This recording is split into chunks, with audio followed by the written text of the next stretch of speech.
Welcome to the deep dive. Today, our mission is to really get under the hood of the XPI network.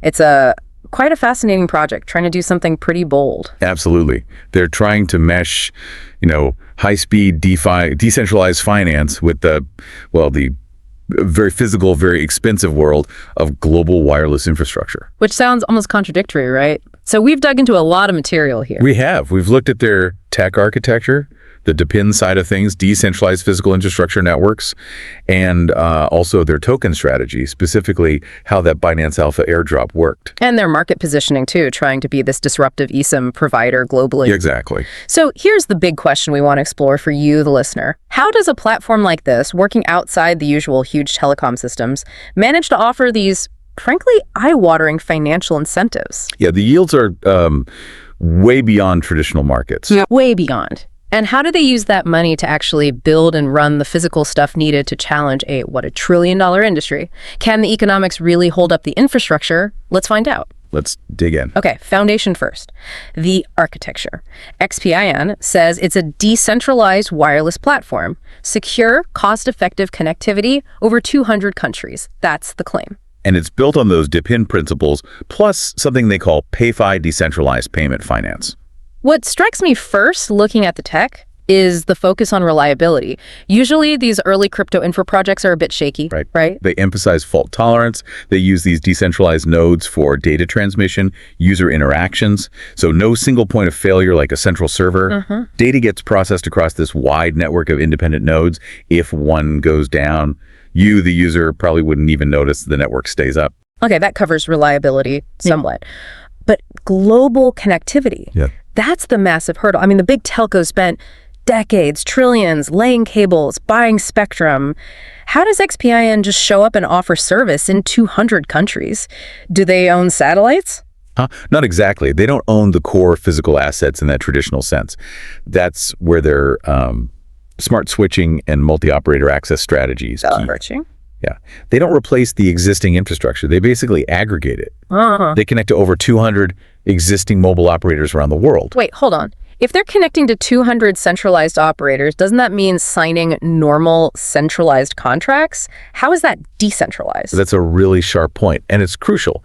The decentralization isn't primarily at the physical connection layer. That part is centralized, you're right.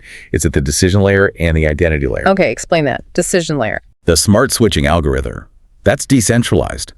It's constantly analyzing things like network speed, signal quality, where you are, cost, and it automatically picks the best network for your connection in real time, optimizing things. Okay, so the choice of network is decentralized, and the identity layer. That uses decentralized identity, or DD. This is really important. DD, right.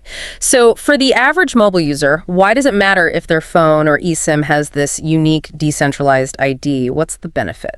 It's basically your shield against data exploitation. Your device itself becomes your verifiable secure ID on the network. Okay, so secure logins, authentication. Yes, that. But crucially, it means you control your data. Transactions, activity, it's linked to your DID, not some central account that a carrier can monitor and sell off your browsing history or location info. Ah, I see. It flips the power dynamic. You own your data, not the network provider. Exactly. That's the core vision, really. A user-driven ecosystem moving away from the old telecom model. Okay, so that's the structure. Let's talk money. Because infrastructure, especially global infrastructure, costs a fortune to run constantly. How are they generating the capital needed to subsidize this whole DePIN thing? Right, this is where the economics get really interesting. It boils down to some pretty sophisticated token incentives, almost like financial gamification. Gamification? Yeah, it's the engine designed for really aggressive user growth and getting capital locked into the system. We saw it play out perfectly with that Binance Alpha airdrop they scheduled for August 2025. Ah, yes, the Alpha Point system. Tell us about that. The whole airdrop distribution depended on these Alpha Points. And you didn't just get points for holding the token. No, it was designed as this massive behavioral lever, wasn't it? It rewarded specific actions they wanted users to take. Precisely. Trading the token, staking it, holding it for periods, high-value activities. You actually needed a minimum of 200 Alpha points just to even qualify for the airdrop. So it wasn't just for speculators. It was tiered, prioritizing people who were actively engaging with the platform. Exactly. That's the smart part. Link the big rewards to activity, And your early adopters are immediately pushed to be active participants. They provide utility, maybe staking liquidity, maybe actually using the service, not just sitting there waiting to sell the tokens the minute they list. Clever. And they're managing the supply side too. Very tightly. Only 12% of the total supply, which is 100 billion XPIN tokens, only 12% was set aside for market activities in these airdrops. That creates scarcity, which is clearly deliberate. Speaking of incentives driving action, let's talk about those returns that pulled in so much initial money. The staking numbers were pretty wild. Explosive is the word. Deposits hit over $700 million in just 3 days. Think about that. Nearly $750 million locked up over a weekend. That's huge capital mobilization. What was drawing people in so fast? It was the advertised APY, the annual percentage yield. The documentation was citing a very, very attractive 365% APY for staking. Okay, wait. 365% APY. That sounds amazing, obviously. But how is that possibly sustainable? Is the network actually making enough money from people using data to pay that out? Or is it just while paying early stakers with later stakers' money, which never ends well? That is the critical question always with yields like this. And connecting it back to the DePIN model, the analysis suggests this high yield isn't meant to be permanent. It's a subsidy. A Kickstarter. You growth hack. Essentially, yes. A growth hack to bootstrap the whole thing. Think of the loop. High APY draws in massive decentralized capital, that's $700 million. That capital becomes the working liquidity the network desperately needs. Liquidity to do what? To rapidly buy wholesale data access from those 200 traditional telcos they partner with, and to deploy their own physical hardware, like those base stations. Right, so use the DeFi money to build the real-world service. Exactly. Then hopefully, that increased network utility and the super low data prices drive actual user adoption, people buying and using the eSIMs. That generates real-world revenue. And that revenue then starts to support the yield payouts, presumably at a lower, more sustainable rate over time. That has to be the plan. The initial eye-popping APY is an acquisition cost for capital and users. It's not the long-term business model itself. Okay, that makes more sense. It's a strategic cost. And they layer more tech on top to help. You mentioned Xtella.AI earlier. They call it the first yield-bearing AI agent. Yield-bearing AI, what does that mean practically? Think of it less like a simple chatbot and more like an automated, dedicated treasurer for the ecosystem. It's constantly searching for the best, safest yield opportunities across DeFi, using the network's treasury funds. So it optimizes the returns on the staked capital. Right. It tries to maximize those returns and feed them back to the stakers, ideally creating a more stable, optimized yield over time. And then you have dNFTs too. Dynamic NFTs? Yeah, NFTs that are tied to actual hardware devices in the network. These aren't just static pictures. They generate ongoing value based on how much that physical device is used. It creates another link between the digital token and the real-world utility. That whole loop, token staking funds, physical utility generates revenue, AI optimizes yield. That's the engine allowing them to make their big market play, pricing. Exactly. This is where the benefit of that DeFi subsidy really hits the end user. The $1 per gigabyte eSIM plan. Just $1 USDT per gigabyte. And they offer options. Permanent, daily unlimited, or monthly unlimited plans, all anchored around that $GB concept. $1 per gig, that's not just cheap, it's drastically cheaper than anything else out there for global roaming, right? Oh, absolutely. Our research showed competitors like Airlo are around $5 a gigabyte.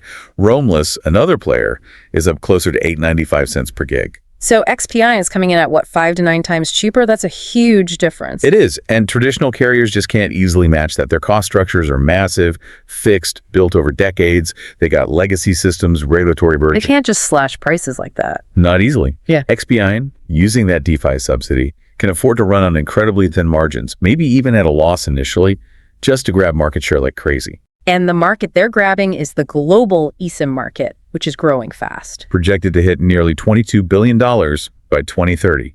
They're aiming to become the default standard for affordable global data. Makes sense. But to really capture that market, they need more than just cheap data plans. They need a whole ecosystem, right? Hardware. For sure. And the product lineup is actually quite broad. The main ones are the global eSIM itself, obviously, and the XPN PowerLink, which is for setting up high-speed local wireless networks. Okay. But there's more. An XPN Box X, which is a cellular router, a small nanolink device for charging, and importantly, the XPN base station. That one's satellite-enabled. Satellite, so pushing into areas with no traditional coverage. That seems to be the goal. extending connectivity. So it's a whole matrix of products. Which also means diversified revenue streams. It's not just data usage fees. Right. It's selling the eSIMs, the flexible data plans, maybe even in-game items if they integrate more gamification, plus direct sales of all that hardware, the routers, the base stations. It makes the income potentially more stable. Okay, let's pivot a bit.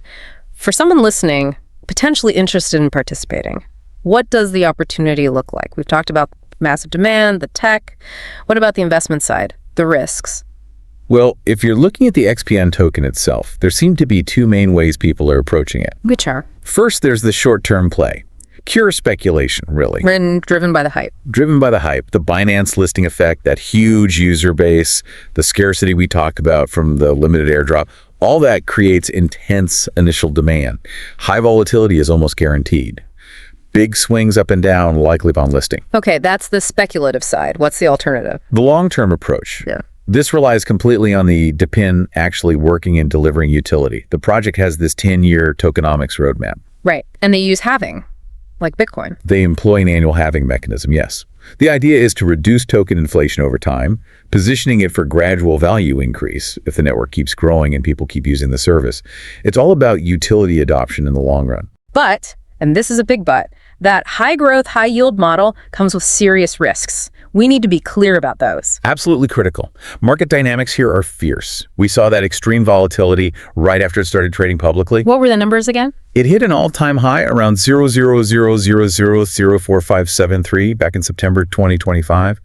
But its all-time low was just 0.200045 the month before, in August. Wow, that's more than a 5-fold price difference in a month. Exactly. So definitely not for risk-averse folks. And let's go back to that 365% APY figure, the sustainability question.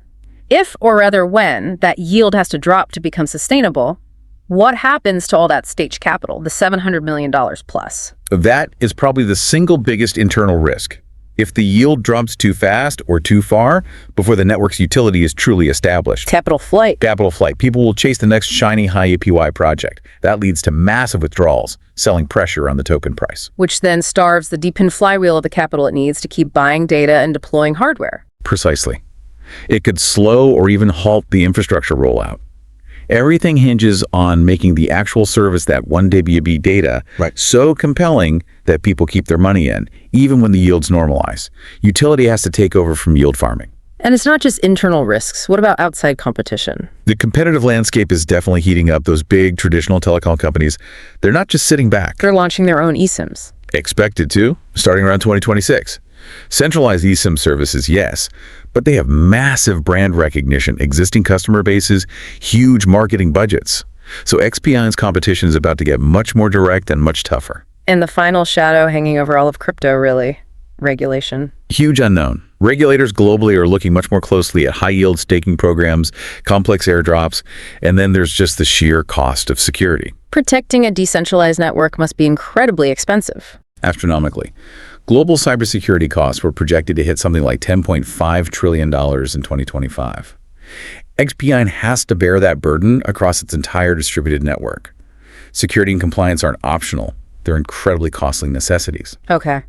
So pulling all these threads together, what's the final synthesis? What's the core takeaway for our listener from this deep dive? I think the XPIN strategy is really a bold economic experiment. It's using these aggressive DeFi tools, the alpha points, the crazy initial APY, essentially as a centralized fundraising lever. Wait, a centralized lever? Well, centralized in its purpose to gather funds rapidly, but using decentralized mechanisms. The goal is to use that initial burst of capital to decentralize an industry that's always been highly centralized. So creating a feedback loop? A very powerful one, yeah. User speculation, driven by potential rewards, directly funds the rollout of real-world infrastructure that generates actual utility. It's trying to replace the old shareholder profit model with a kind of community-subsidized utility network. Which brings us right back to where we started, that fundamental question.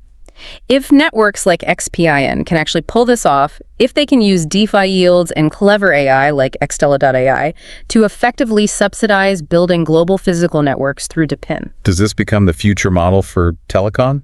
Can it work long term? Exactly. Is this the blueprint for the future? Or are the established trillion-dollar giants just too big, too embedded with regulators, too powerful to be truly disrupted by a decentralized challenger that depends on keeping a complex, maybe volatile economic engine running? That's the multi-billion, maybe trillion-dollar question. And that's the strategic puzzle we'll leave you, the listener, to think about.